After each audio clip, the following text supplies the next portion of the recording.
I mean, you're like the prettiest girl in the room. People are getting tampering charges all over the place because of you. What do you think of this?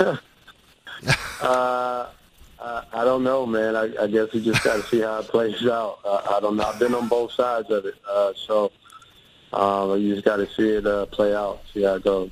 Darrelle, when you didn't get an offer from the Jets the year before, did you think you were shut down, that you would never play for the Jets again? No.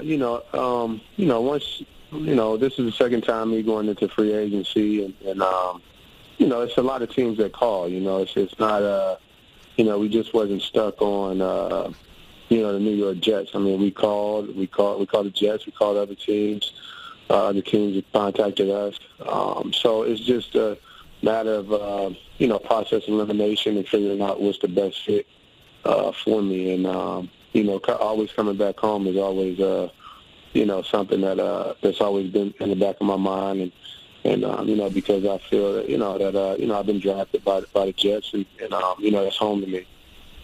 Now, when this happened, and I'm always going to be the type of guy, Darrelle, I will never say something on the air that I wouldn't say right to you. When you said, it was about coming home, it also had to be about the money. I mean, you wouldn't have come to the Jets for a discount.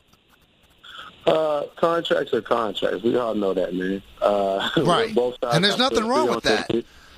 Both sides have to agree on the deal, and the numbers are the numbers. If a team doesn't want to pay you money, they won't pay you. They'll give you a lesser deal. If they want to pay you more, they pay you more. I mean, everybody knows that. It's not just one-sided. Contracts don't get done one-sided. They get done by both sides agreeing to the terms.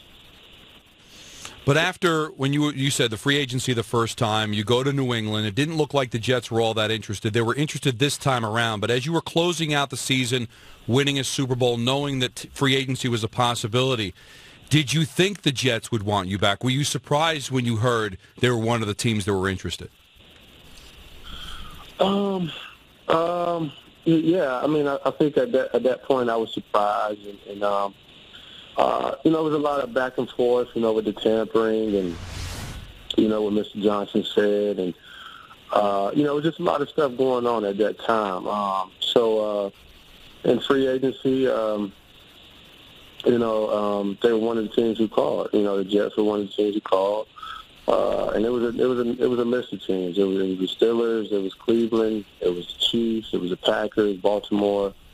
It was other teams as well. I mean, guys was willing to fly down and meet with me. So, the whole situation with New York is, like I said, man, it always go back to, that's where I got drafted. That's where I feel most comfortable. That's what I feel familiar with. I mean, I know a lot of, people in the building, and I just felt like it was for me time to come home.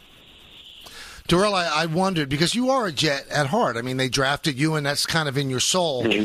Playing for the Patriots, I mean, that's the arch rival. It probably crushed Jet fans.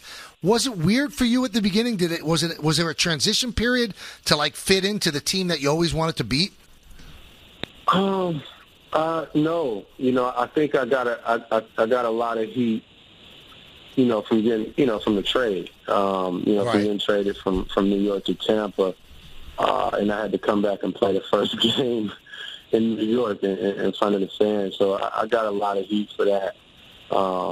So second time around, going to New England, I didn't. At that point, I was didn't even really think about it. I just was trying to focus on football and trying to win games.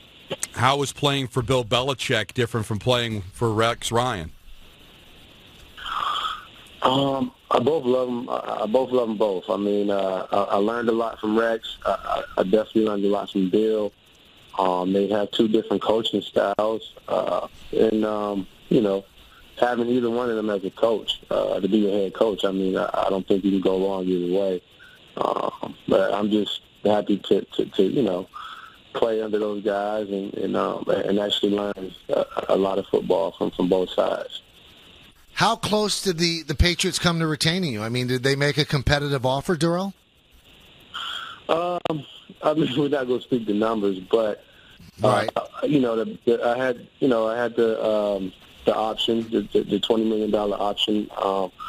that they could exercise, and they didn't. And then, we tried to work on a deal, and the deal, we felt that it wasn't in the ballpark of what we were looking for. And we just moved on. They moved on, too. Had a great conversation with Bill.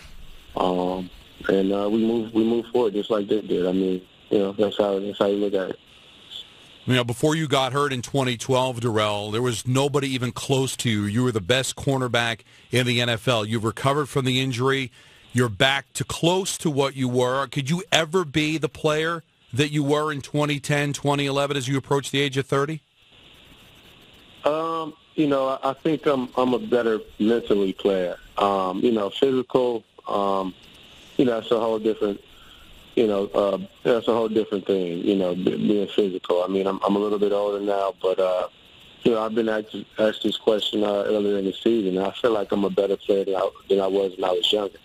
I know a lot more. Even coming to when I was in New England, I learned a lot of football from Bill and the coaching staff, and just being around him, because Bill is very detailed of his coaching style and how he coaches, and I just learned a lot. And I think I've got, better after the injury just over the years. Just, that was a devastating blow. I've never been injured in my life, and I turned my ACL, so it was a very humble experience, one. But then I think, after that, man, I just really focused on more of the mental side of the game, just to get more smarter in my film study.